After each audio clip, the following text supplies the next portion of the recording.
Geometry है, ज्यामिति जिसको हम कह रहे हैं, एसएससी के लिए बहुत इंपॉर्टेंट टॉपिक है ना, है कि नहीं। इसमें से बहुत सारे क्वेश्चन आते हैं, मतलब ये किसका पार्ट है, एक एडवांस मैथ्स का पार्ट है। तो एडवांस मैथ हम सीखेंगे तो उसमें ज्यामिति के सारे कॉन्सेप्ट्स मैं आपको सिखाऊंगा। अब बेसिक चीज़ क्या है कि एसएससी के हर एक एग्ज़ाम के लिए बहुत इंपॉर्टेंट है, खासकर सीजीएल और सीएचएसएल के लिए। तो ये करने के लिए आप लोगों को क्या करना है, एक रेगुलरिटी रखनी है। जो क्वेश्चंस करा रहे हैं ये बेसिक सीख के फिर उसके बेसिस पे जो प्रीवियस ईयर के क्वेश्चन आए वो भी करने, जो कि हम इसके बाद लेके आएंगे। तो बच्चों आज मैं आप लोगों को सिखाने वाला हूँ कॉन्सेप्ट, और जिसमें मैंने लिया है त्रिभुज। तो त्रिभुज के सारे कॉन्सेप्ट्स आप लोगों को आज मैं सिखाने वाला हूँ। चलिए स्टार्ट करें। जिन्होंने चैनल सब्सक्राइब नहीं किया है, डू सब्सक्राइब द चैनल और बेल आइकन जरूर प्रेस कर दीजिएगा, ताकि आपको हर एक जो भी वीडियो आए उसका नोटिफिकेशन मिलता रहे। तो चलिए स्टार्ट करते हैं। जहाँ भी आप लोगों को डाउट आएगा तो कमेंट बॉक्स में लिख दीजिएगा। चलिए सबसे पहले त्रिभुज की अगर हम बात करें तो त्रिभुज क्या है, तीन भुजाओं की एक जो है चित्र है। इसमें तीन भुजाएं होती हैं, ठीक है। अब इन तीन भुजाओं की क्लोज्ड फिगर है, मतलब बंद होके फिगर है, तो उसमें अलग अलग प्रकार के आपके त्रिभुज होते हैं। तो सबसे पहला है समबाहु त्रिभुज, जिसको हम इक्विलेटरल ट्राइंगल कहते हैं। तो इक्विलेटरल ट्राइंगल का मतलब क्या है, इक्विलेटरल इक्वल आ रहा है, मतलब वहां पर सम मतलब एक जैसा, समबाहु मतलब सारी भुजाएं एक जैसी होंगी। तो सारी भुजाएं जिस भी त्रिभुज की बराबर होती हैं उसको हम समबाहु त्रिभुज कहते हैं। इसका मतलब जैसे हमने ए बी और सी तीन हमने जो है यहाँ साइड ली, एक ए बी, एक बी सी, एक ए सी, ये तीनों आपस में जब बराबर होती हैं तब उसको हम क्या कहते हैं, इक्विलेटरल ट्राइंगल। अब इसमें कई सारी चीजें होती हैं, बट एक एक चीजों को समझो, जहां जिस चीज की जरूरत होगी वो समझेंगे, एक एक कॉन्सेप्ट आप समझते जाएं। तो इसके सारे के सारे जो एंगल होते हैं वो भी बराबर होते हैं। जब हम त्रिभुज की बात करें तो त्रिभुज में तीन कोण होते हैं, और तीन कोण का योग जो होता है, मतलब ऐसे हम इनको शो करते हैं, angle A plus angle B plus angle C, तीनों मिलाकर 180 डिग्री बनाते हैं। अब जब इसके तीनों कोण बराबर होंगे तो 180 को हम तीन बराबर हिस्सों में बांट देंगे। इसका मतलब इसके सारे कोण जो हैं 60 डिग्री के होते हैं। ठीक है बच्चों, समझ में आ गया।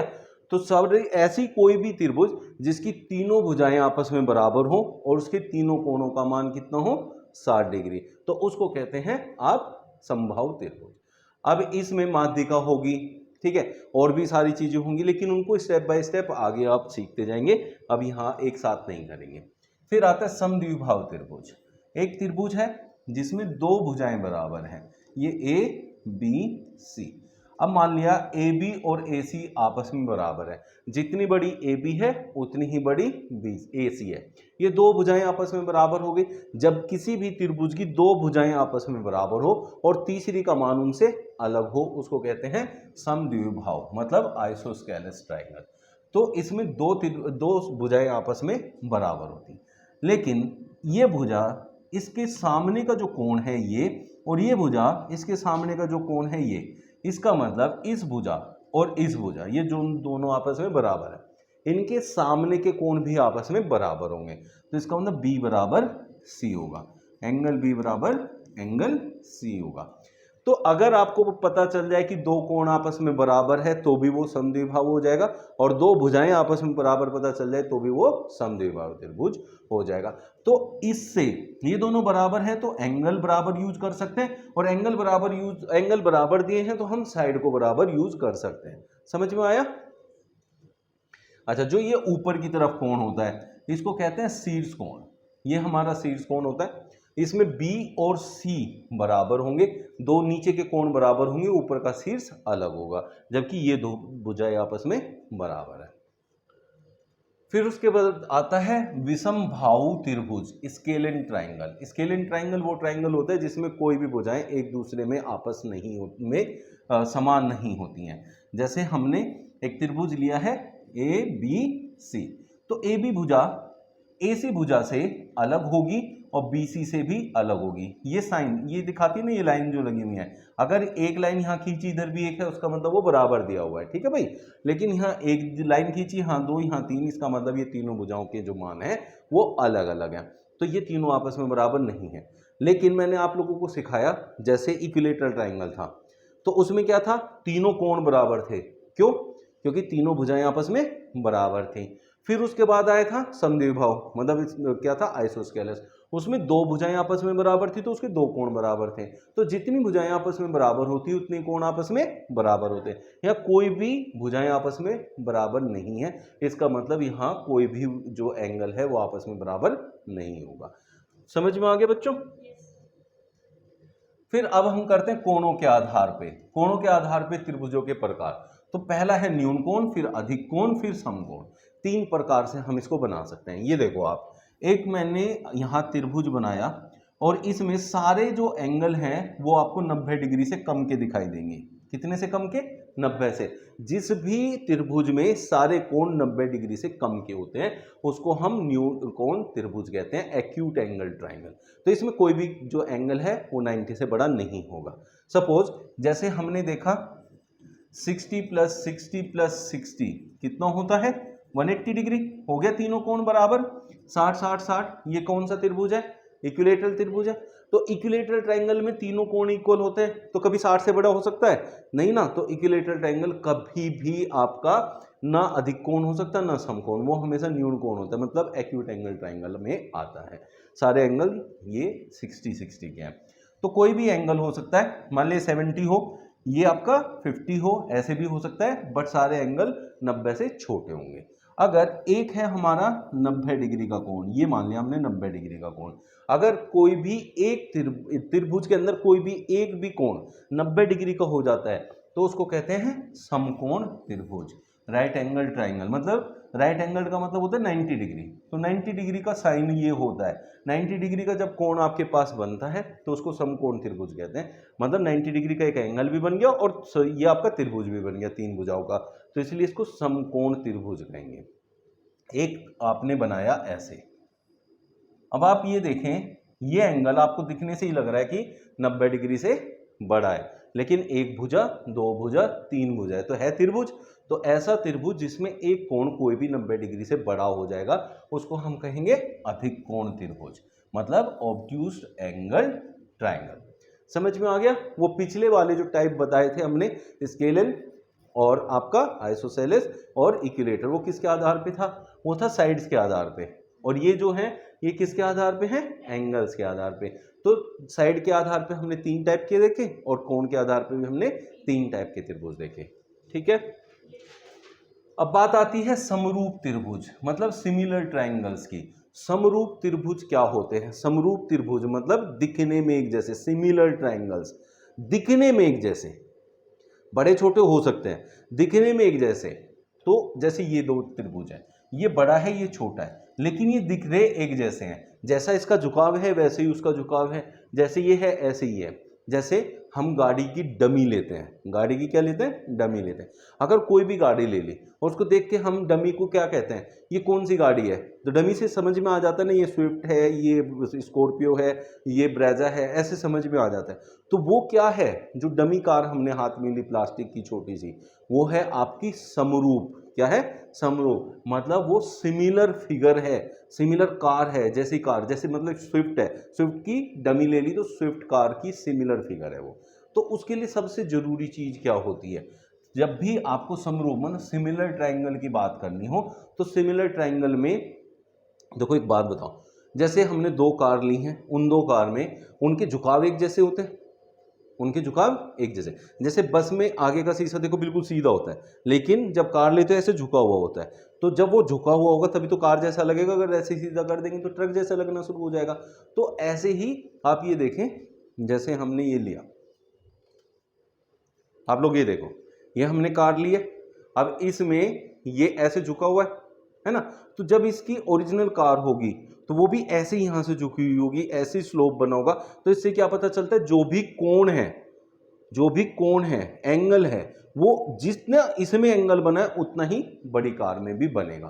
तो ये इसकी खूबी होती है। इसका मतलब क्या है कि अगर आपके पास दो समरूप त्रिभुज हैं तो उनके सब कोण आपस में बराबर होंगे। अब सब कोण का मतलब क्या है? सारे कोण इक्वल होंगे, फिर तो वो इक्विलेटरल होना चाहिए। नहीं, ऐसा नहीं। सब कोण का मतलब है कि जो समानुपाती होंगे, मतलब वो सॉरी, जो उसकी मतलब हम कह सकते हैं कोरोस्पोंडिंग में होंगे। कोरोस्पोंडिंग, कोरोस्पोंडिंग मतलब अगर इधर बी लिया, ये वाला कोना लिया, तो इधर भी यही कोना लेना है, तो ये एंगल इस एंगल के बराबर होगा। ये ऊपर वाला शीर्ष एंगल लिया तो इसका भी शीर्ष एंगल लेना है, इसका इधर वाला एंगल लिया तो इसका भी इधर वाला एंगल लिया, तो इनको कोरोस्पोंडिंग एंगल्स कहते हैं। क्या कहते हैं? Corresponding angles. तो कोरोस्पोंडिंग एंगल्स हमेशा इक्वल होंगे, हमेशा बराबर होंगे। ये जो सबसे प्राइमरी, सबसे जरूरी रिक्वायरमेंट होती है किसकी? समरूप त्रिभुज की, मतलब सिमिलर ट्रायंगल्स की सबसे बेसिक जरूरत ये है कि उनके जो सिमिलर, जो कोरोस्पोंडिंग एंगल्स हैं, कोरोस्पोंडिंग, वो हमेशा इक्वल होंगे। तो बी किसके इक्वल होना चाहिए? बी डैश के। सी किसके इक्वल होगा? सी डैश के। ए किसके इक्वल होगा? ए डैश के। पहली प्राथमिक चीज ये होनी चाहिए। दूसरी जो होती है, दूसरी क्या है? अगर इस भुजा का और इस भुजा का अनुपात निकाल लेते हैं, क्या निकाल लेते हैं? अनुपात, मतलब रेशियो निकालेंगे इन दोनों का, तो इस वाली फिगर में भी इन दोनों का जो रेशियो निकालेंगे वो हमेशा बराबर होना चाहिए। मतलब क्रोस्पोंडिंग साइड्स हमेशा जो है प्रोपोर्शनल होनी चाहिए, समानुपाती होनी चाहिए। जैसे सपोज करो ये 4 है और ये 2 है, तो इसकी आधी है। तो अगर ये 4 है और ये 8 है तो इसकी क्या हुई? डबल। तो इधर भी इसकी डबल रहेगी, 2 दूनी 4। तो इनका रेशियो क्या है? 4/2, 2 दूनी 4, 2 और 1 का रेशियो है, तो यहां भी सेम रेशियो बनना चाहिए, 2:1 का रेशियो। समझ में आ गई कहानी? तो इनकी जो भुजाएं हैं, कौन सी भुजाएं? कोरोस्पोंडिंग भुजाएं। कौन सी भुजाएं? कोरोस्पोंड। तो कोरोस्पोंडिंग भुजाओं का जो रेशियो होगा वो हमेशा बराबर होगा। समझ में आ गया? जब भुजाओं की बात करेंगे तो रेशियो बराबर होना चाहिए। जब भुजाओं की बात करेंगे तो रेशियो बराबर होना चाहिए, और जब कोण की बात करेंगे तो कोण बराबर होना चाहिए, उनका अनुपात नहीं, कोण पूरा पूरा होना चाहिए बराबर। तो इनको कहते हैं समरूप त्रिभुज। क्लियर हो गया? अब इसकी जगह अगर मैं कॉन्ग्रुएंट ट्रायंगल्स, मतलब सर्वांगसम त्रिभुज की बात करूं, तो सर्वांगसम त्रिभुज होता है कि एक त्रिभुज है और दूसरा त्रिभुज है, बस उठाया, एक त्रिभुज लिया और दूसरा बिल्कुल एज इट इज लेके उस पर प्लेस्ड कर दिया, मतलब बिल्कुल एक जैसा, हर तरीके से बिल्कुल एक जैसा त्रिभुज। जैसे अगर हम बात कर लें यहां से, ये देखो आपने, मैंने एक त्रिभुज बनाया, ठीक है, अब इसको कर लिया कॉपी हमने। अब ये देखो, ये त्रिभुज देखो, ये वाला त्रिभुज जो है, ये देखो,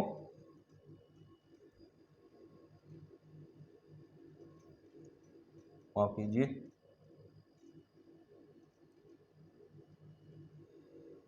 ये देखो, ये त्रिभुज लिया, एक और लिया, अब ये देखो, ये त्रिभुज वाला है, ये इसके ऊपर लाओगे तो आप बिल्कुल इसके ऊपर प्लेस्ड हो जाएगा। तो इसका मतलब क्या है? यही इसमें से निकाल के वापस इसी पे रख दो तो यही हो गया, मतलब इसी में से निकाल के एक और त्रिभुज अलग कर दिया। समझ गए? ये होते हैं आपके जो है सर्वांगसम, मतलब जिनको हम कहेंगे कॉन्ग्रुएंट ट्रायंगल्स, बिल्कुल एक जैसे। तो बिल्कुल एक जैसे होने के लिए, जब ये इसी में से निकला है तो सिंपल सी बात है, ये कोण तो इस कोण के बराबर होगा, ये कोण इस कोण के बराबर होगा, है ना, और ये कोण इस कोण के बराबर हो जाएगा। तो इस तरह के जो त्रिभुज होते हैं उनको कहते हैं कॉन्ग्रुएंट ट्रायंगल्स। तो कॉन्ग्रुएंट ट्रायंगल्स होने की कुछ जो है प्रॉपर्टीज हैं, कुछ उसकी कंडीशंस हैं, उनको समझते हैं, उसमें क्या क्या जरूरी होता है। पहली चीज तो आप ये समझो कि जो इसके कोरोस्पोंडिंग एंगल्स हैं, जैसे ए और डी है, ये एंगल आपस में बराबर होंगे, ये इसके बराबर होगा तो ये इसके बराबर होगा, तो ये इसके बराबर होगा। फिर कोरोस्पोंडिंग साइड्स, जैसे ये वाली नीचे वाली साइड है तो ये नीचे वाली साइड के बराबर होगी, ये वाली साइड इस साइड के बराबर होगी, ये इसके बराबर होगी। अब सर्वांगसम में, कॉन्ग्रुएंट में, और जो पीछे पड़ा सिमिलर ट्रायंगल, दोनों में क्या अंतर आ गया? दोनों में ये अंतर आ गया कि इसमें जो है सारी भुजाएं आपस में बराबर है, और पिछले वाले में कोरोस्पोंडिंग भुजाएं रेशियो में थी, प्रोपोर्शन में थी, मतलब समानुपाती थी। बस इतना फर्क इसमें और उसमें। तो इसमें क्या क्या कंडीशन होती हैं? कौन कौन से त्रिभुज आपस में सर्वांगसम होते हैं, मतलब कॉन्ग्रुएंट होते हैं? जिनकी तीनों भुजाएं आपस में बराबर हो, उसको कहते हैं SSS कॉन्ग्रुएंसी। SSS कॉन्ग्रुएंसी मतलब तीनों भुजाएं आपस में बराबर हैं। तो जैसे यहां AB AC BC, यहां DE DF EC, तो ये वाली भुजा इसके बराबर, ये वाली भुजा इसके बराबर, ये वाली भुजा इसके बराबर, क्योंकि यही इनकी कोरोस्पोंडिंग भुजाएं। तीनों भुजाएं बराबर होते ही जो है आपस में क्या हो जाएंगे, सर्वांग सम हो जाएंगे। इनका साइन जो बनता है ऐसे बनता है, ये होता है आपका कोंग्रुएंट का साइन। सिमिलर के लिए बस खाली इसको यूज करते हैं, तो इस तरीके से होगा।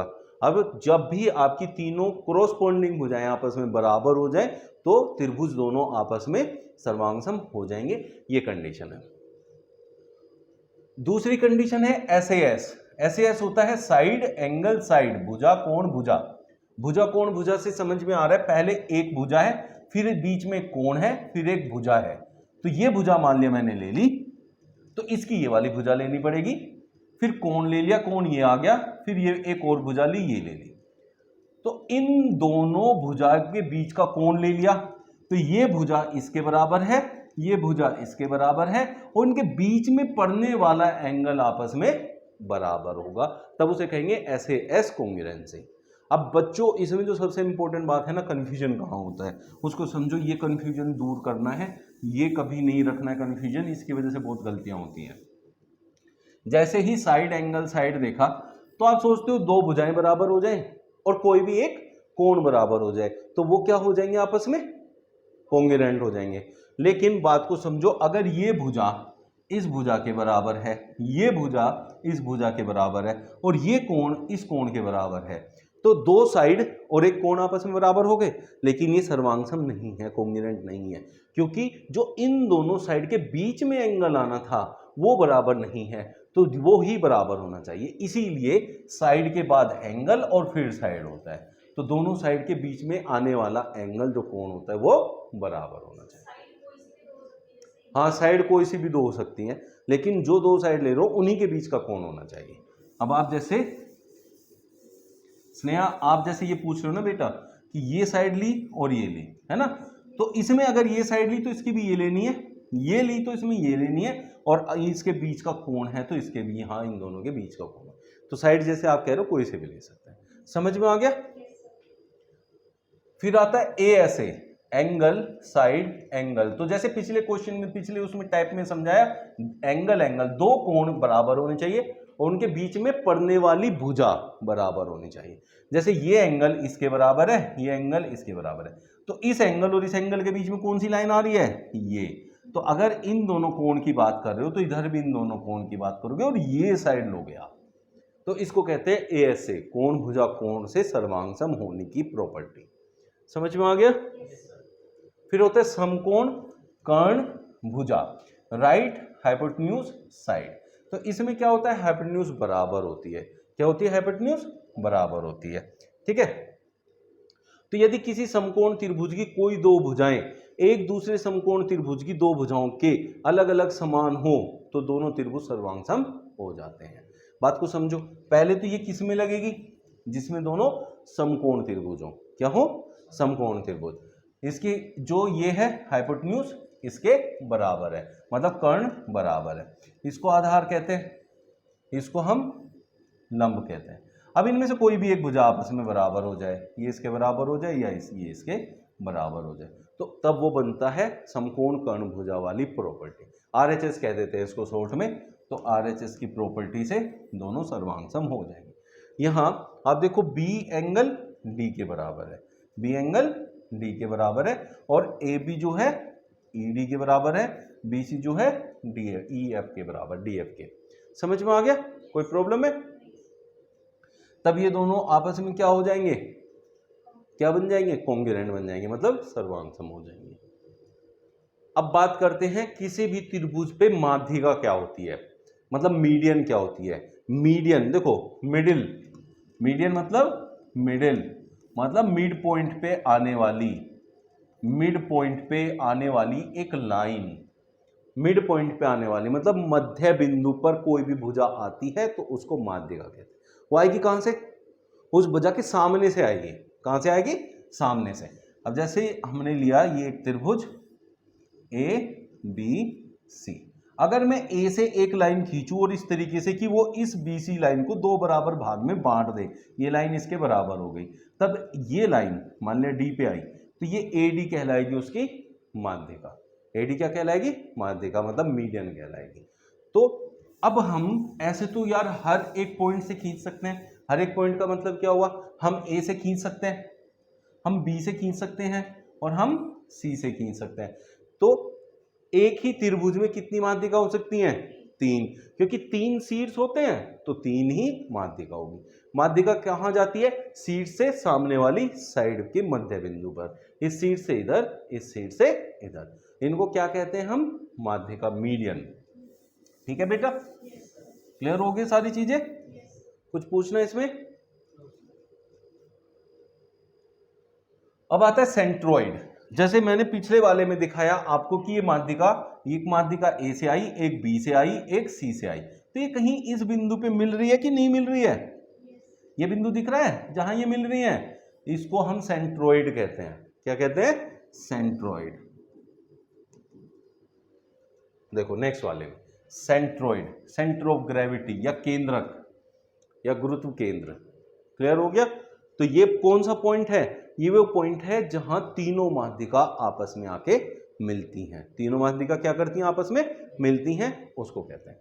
अब बच्चों एक बात बहुत इंपॉर्टेंट जो आपकी जो है एडवांस मैथ्स में, ज्योमेट्री में बहुत ज्यादा यूज होती है, वो क्या होती है, ध्यान दो। जो ये आपका सेंट्रोइड है, इस सेंट्रोइड के ऊपर की जो ये लेंथ है एओ और यहां ओडी, ये नीचे की लेंथ है, इन दोनों में हमेशा 2 और 1 का अनुपात होता है। अगर इसकी लंबाई x है तो इसकी लंबाई हमेशा 2x होगी। ऐसे ही हर किसी में होगा, हर किसी में होगा। यहाँ देखो, जैसे b की तरफ से चलेंगे तो ये 2 हिस्से होंगे और इधर 1 हिस्सा होगा। c की तरफ से चलोगे तो ये 2 हिस्से हैं, इधर ये 1 हिस्सा है। इधर से चलोगे तो ये 2 हिस्से हैं, इधर से आओगे तो 1 हिस्सा है। तो 2:1 के रेशियो में, 2:1 के रेशियो में ये रहते हैं जो ये केंद्रक है, मतलब जो आपका सेंट्रोइड है, ये इस माध्यिका को, मीडियन को 2:1 के रेशियो में तोड़ देता है।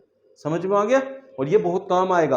अभी जो आपका इसमें केंद्र ढूंढेंगे आगे चल के, उनमें बड़ा काम आएगा और इससे रिलेटेड बहुत सारे क्वेश्चन आते हैं, तो ये बहुत अच्छे से आपको पता होना चाहिए। तो ये लिखा हुआ है 2:1 के रेशियो में। तो एओ, ये देखो एओ और ओडी, एओ ओडी बीओ अपॉन ओई एंड सीओ अपॉन ओएफ का जो अनुपात है वो 2:1 का रहेगा। समझ में आ गया? अब इसमें दूसरी जो इंपॉर्टेंट चीज है वो भी समझो।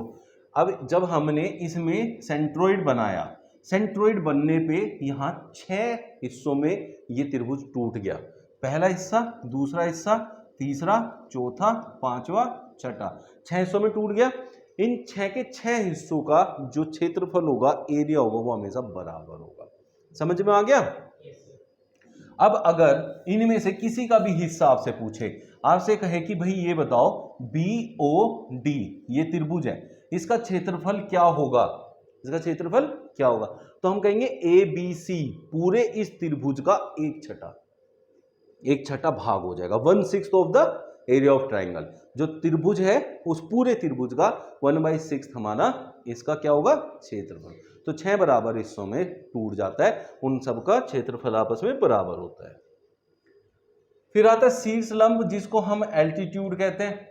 शीर्ष लंब क्या होता है, ऊंचाई होती है। ऊंचाई मतलब क्या होता है बच्चों, कि ये हमारा त्रिभुज है। देखो ध्यान से समझना इस बात को, 2 अलग अलग कंडीशन जिसमें सबसे ज्यादा कंफ्यूजन रहता है बच्चों को, वो समझ लो। तुम्हें कोई भी डाउट आएगा तो बताना दोनों, ठीक है। अब यहां से ये A है, ये B है, ये C है। A से अगर मैं एक लाइन खींचूं तो ये सामने 2 तरीके से जा सकती है, सामने वाली लाइन पे BC पे, या तो ये इसको बिल्कुल बीच में से काट सकती है, या इस पे जाके 90 डिग्री का कोण बना सकती है। कर सकती है कि नहीं कर सकती है? तो इसको बिल्कुल सीधी अगर एक लाइन लाएं तो ये हो गया 90 डिग्री, और इसको थोड़ा सा इधर लाएं तो हो सकता है अब ये दोनों बराबर पार्ट में बट गया, तो D जो है वो BD और DC बराबर है, ठीक है, ये बराबर पार्ट में बांट दिया। लेकिन अगर मैं इसको E नाम दे दूं, E, इसने क्या काम किया, यहाँ इसका क्या काम है, इसने इसको क्या किया, 90 डिग्री पे एक लाइन आई, तो ये इसका लंब होता है, शीर्ष लंब, एल्टीट्यूड जिसको कहते हैं, परपेंडिकुलर भी जिसको कहते हैं, हाइट भी जिसको कहते हैं। तो ये 90 डिग्री बनाता है, और ये क्या होता है, मीडियन होता है। तो इसको तो कहेंगे एल्टीट्यूड और इसको कहेंगे मीडियन। अब बच्चों एक बात इंपॉर्टेंट जो है वो क्या है, कि एल्टीट्यूड और मीडियन दोनों जब हम बात करेंगे आइसोसेलेस की या फिर किसकी, इक्विलेटरल की, मतलब समद्विभाव की करेंगे या समबाहु त्रिभुज की, तब उस कंडीशन में एल्टीट्यूड और मीडियन दोनों एक ही जगह पे आएंगे, दोनों एक ही जगह पे आएंगे। तो मतलब उन दोनों केस में कौन से त्रिभुज में, समद्विभाव त्रिभुज और समबाहु त्रिभुज मतलब इक्विलैटरल और आइसोस्केलस के केस में जो मध्य बिंदु होता है वो ही शीर्ष लंब भी होता है। समझ में आ गया? उस केस में ADB और AEB दोनों एक ही पॉइंट पे लाई करते हैं। लेकिन अभी हम बात कर रहे हैं कि भाई शीर्ष लंब, तो अब हमारे पास 3 शीर्ष लंब आ सकते हैं। एक AD आ सकता है ना, एक B से E पे जा सकते हैं, एक C से F पे जा सकते हैं। अब ये तीनों कहीं तो मीट करेंगे ना, जैसे किस में कर रहे थे, माध्यिका में कर रहे थे, ऐसे मीडियन में भी करेंगे। तो जब ये मीडियन में ऐसे जिस पॉइंट पे मिलते हैं उसको ऑर्थोसेंटर कहते हैं। ये देखो, ये होता है लंब केंद्र, ऑर्थोसेंटर, जहां ये तीनों आके मिलते हैं। इस लाइन से इस पे डाला 90 डिग्री, इससे इस पे डाला 90 डिग्री, इससे इस पे डाला 90 डिग्री, तीनों जहां मिल गए उसको कह दिया लंब केंद्र, ऑर्थोसेंटर। जबकि मीडियन वाले को क्या कहा था, सेंट्रोइड। समझ में आ गया डिफरेंस? तो अभी नहीं, मीडियन जो है वो मिड पॉइंट पे आता है, वो टेढ़ा भी हो सकता है, तो वो 90 डिग्री होगा जरूरी नहीं है। लेकिन जब बात करोगे किसकी, समबाहु त्रिभुज की या जो है मतलब द्विसंभाव त्रिभुज, तब उस केस में वो 90 डिग्री पे ही आएगा मीडियन। समझ में आ गया? इनमें नहीं आएगा। तो अब यहां सामने जो जाएगा वो 90 डिग्री बनाएगा, ये हमारी बात होती है। अब जो हमारा एल्टीट्यूड है वो हमारा फिगर से बाहर भी हो सकता है। ये तो फिगर के अंदर आ गए, तो ये फिगर से बाहर भी हो सकता है। बाहर कैसे हो सकता है, जैसे ये हमारी एक फिगर है, देखो, तो इस पे 90 डिग्री डालना है, तो इस सीट से 90 डिग्री यहां डाला, ये डाला कि नहीं डाला, तो इससे बाहर हो गया, तो इसके लिए लंब का काम AD करेगा। तो इसलिए ये बाहर भी हो सकता है, जरूरी नहीं कि फिगर के अंदर ही हो। लंब सब द्विभाजक मतलब परपेंडिकुलर बाइसेक्टर। तो समद्विभाजक, लंब समद्विभाजक जो होता है वो ये होता है कि जो यहां से कोण को भी, यहां ये आएगा किस पे, 90 डिग्री पे। किस पे आया बच्चों, 90 डिग्री पे आएगा, और साथ के साथ इसको काट भी देगा। तो मतलब ये मीडियन का काम भी कर देगा और एल्टीट्यूड का काम भी कर देगा। उसको कहते हैं परपेंडिकुलर बाइसेक्टर, मतलब लंब समद्विभाजक। समझ में आ गया? अब ये CF खींचा तो ये 90 पे गया, लेकिन इसने इन दोनों साइड को भी, जो ये पूरी थी AB, इसको भी 2 बराबर हिस्सों में बांट दिया। क्लियर हो गया? लंब केंद्र आपको समझ में आ गया। अब इसमें एक काम की बात समझ लो, वो क्या है भाई। अब इसमें एक बात समझो, यहां से एक कोण बना हमारा, जैसे ये है BOC बना, और एक कोण है O। ये यहां से जो कोण बना है और इसके सामने जो कोण है, अगर इन दोनों को आप ऐड करोगे तो 180 डिग्री का कोण बनेगा। और इस पे रिलेटेड बहुत सारे क्वेश्चन होते हैं, तो ये आपको समझ में आना चाहिए। तो आपने क्या देखना है, जहां भी ऑर्थोसेंटर बने, लंब केंद्र बने। भाई लंब केंद्र कैसे बनेगा, यहां से मैंने एक परपेंडिकुलर डाला, यहां से एक परपेंडिकुलर डाला, और इधर से एक परपेंडिकुलर डाला। अब जहां ये तीनों मीट करेंगे वो क्या होगा, इसका ऑर्थोसेंटर, मतलब लंब केंद्र। अब लंब केंद्र पे एक एंगल बना, जैसे नीचे की तरफ BOC, इसके जस्ट ऊपर कौन है, A। अगर इसको और इसको जोड़ूंगा तो हमेशा 180 मिलेगा। उसी प्रकार से क्या होगा, इधर से देखो, इधर से ऐसे करेंगे तो ये एंगल, और इसके सामने कौन है, B, तो इसकी और इसका योग 180 डिग्री होगा। तो ऐसे ही इधर और इसके सामने कौन है, C, तो ऐसे करके हम आमने सामने के कोण को 180 डिग्री बना सकते हैं। काम आएगा, बहुत जरूरी है, ये बहुत काम आता है। अंत केंद्र, अंत केंद्र क्या होता है, इन सेंटर क्या होता है। देखो जैसे हमारे पास एक त्रिभुज है, अब इस त्रिभुज के अंदर हमने ना बनाया एक सर्कल, ठीक है। ये सर्कल इसको तीनों कोनों पे टच करता हुआ जाएगा। क्या करता हुआ जाएगा, टच करता हुआ जाएगा। और जो इसका केंद्र होगा उसी को कहते हैं अंत केंद्र। क्या कहते हैं, अंत केंद्र, इन सेंटर। तो त्रिभुज के तीनों कोण के समद्विभाजक जिस बिंदु पर मिलते हैं उसे अंत केंद्र कहते हैं। तो अब इसको समझने के लिए क्या है, ये देखो यहां क्या कह रहा है, उसने कहा है तीनों कोणों के समद्विभाजक।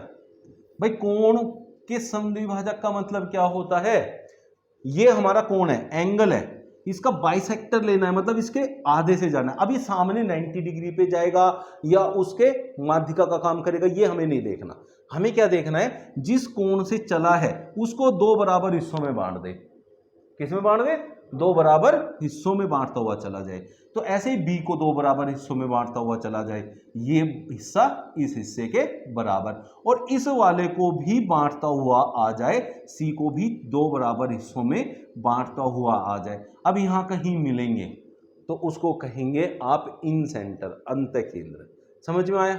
अब यहां से अगर मैं एक सर्कल बनाता हूं तो ऐसे टच करता हुआ जाएगा, और यहां से यहां तक की जो दूरी होगी उसको रेडियस कहेंगे इन सेंटर। मतलब ये इन सेंटर, ये पॉइंट है जो O है, और यहां से यहां तक की दूरी को रेडियस कहेंगे।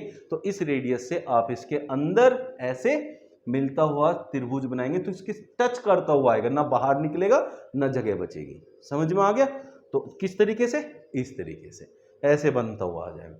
तो यहां से अगर मैं ये रेडियस बना दूं तो दैट इज आर, और ये जो बिंदु है यहां से हम ऐसे जा रहे हैं तो इसको समद्विभाजक करता हुआ आएगा, मतलब इसको बराबर बराबर हिस्सों में बांटता हुआ आएगा, तो इसको कहेंगे अंतःकेंद्र।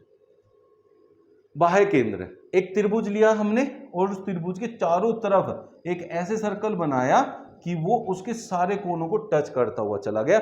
ना तो ये ऐसे आया, अंदर की तरफ नहीं आया, ना ही इसको छोड़ता हुआ गया। छोड़ता हुआ मतलब इसके बाहर से नहीं गया, इसके सारे कोनों को टच करते हुए जाता है। तो अब ये बाहर की तरफ हो गया। ठीक है, अब हम इसमें क्या देख रहे हैं बच्चों? देखो यहां से हम इसका समद्विभाजक लेंगे, उसको लेते हुए बाहर निकल जाएंगे, इसका समद्विभाजक लेंगे, लेते हुए बाहर निकल गए, इसका समद्विभाजक लेंगे। अब यहां से ये जो पॉइंट है सरकम सेंटर, इसको कहते हैं सरकम सेंटर। अब यहां से इसके कोने तक देखो अंत केंद्र था, और उसकी जो रेडियस थी वो कौन से हिस्से से लेते थे? इससे, और ट्रायंगल तक लेते थे। इसमें क्या करना है, इससे और कोने तक आना, यहां तक। इसको रेडियस मानते हुए, त्रिज्या मानते हुए जब हम इसके चारों तरफ सर्कल खींचते हैं तो इसके तीनों कोनों को टच करता हुआ जाएगा। इस पॉइंट को कहेंगे सरकम सेंटर। मतलब इस पॉइंट से हम इसके चारों तरफ बाहर की तरफ सर्कल बना सकते हैं। तो किसी त्रिभुज के भुजाओं के लंब समद्विभाजक जिस बिंदु पर मिलते हैं उसे त्रिभुज का बाह्य केंद्र कहते हैं। ओ बाह्य केंद्र है तथा OA, OB, OC बाह्य त्रिज्या है। समझ में आ गया बेटा? ये क्या है? बाह्य त्रिज्या, मतलब बाहर की रेडियस, और अंदर की रेडियस के लिए ये वाला। तो इससे क्या पता चलता है कि बाहर की रेडियस दो हिस्से होते हैं और अंदर की रेडियस एक हिस्सा होता है, क्योंकि ये 2:1 के रेशो में काटे जाते हैं। दूसरा, जब आप पढ़ेंगे सर्कल में कि अगर हमने यहां से एक कोण बनाया और केंद्र पर भी हम एक कोण बनाते हैं, तो ये कोण हमेशा इस कोण का डबल होता है। ये x है तो ये 2x होता है। तो उसी प्रकार से आप यहां देखो, ये भी तो सर्कल ही है, और यहां से एक त्रिभुज बन रहा है इसके इस कोने पे, और एक बन रहा है इसके केंद्र पे। तो ये वाला त्रिभुज जो कोण बना, ये वाला इस कोण के डबल होगा कि नहीं होगा? ये x है तो ये 2x होगा। तो ये याद रखना है कि जो ये BOC है केंद्र पे जो बन रहा है, ये हमेशा इस ऊपर वाले का, शीर्ष वाले का डबल होता है। तो ऐसे करके सारे डबल ही होंगे फिर। तो कौन कौन से सारे, किन सब की बात कर रहा हूं? ये वाला जो बना इसका डबल है, और ये वाला जो बना इधर वाला ये इसका डबल है। तो ऐसे करके आप इन सबको याद कर सकते हैं। काम की चीजें हैं, ये बहुत काम आएंगी जब एक क्वेश्चंस करेंगे। समझ में आया? तो इस तरीके से हमने देखा कि ये सारे हमारे बेसिक कॉन्सेप्ट्स थे त्रिभुज के, जिनको हम यूज करेंगे SSC के सारे क्वेश्चंस करने के। तो नेक्स्ट जो सेशन आएगा वो बहुत इंपॉर्टेंट होगा, इसकी टाइप हम करेंगे। बाकी सारे जितने पार्ट्स बचे हैं वो भी हम देखेंगे, और इससे रिलेटेड क्वेश्चंस जो SSC में आते हैं वो भी करेंगे। ठीक है ना? आप सभी से भी निवेदन है कि जहां भी आपको डाउट आते हैं आप कमेंट बॉक्स में लिखना ना भूलें, और अगली सीरीज जरूर फॉलो करें। जिन्होंने चैनल सब्सक्राइब नहीं किया कर लीजिए ऐसे बढ़िया वीडियो पाने के लिए। मिलते हैं नेक्स्ट सेशन में। Thanks to all.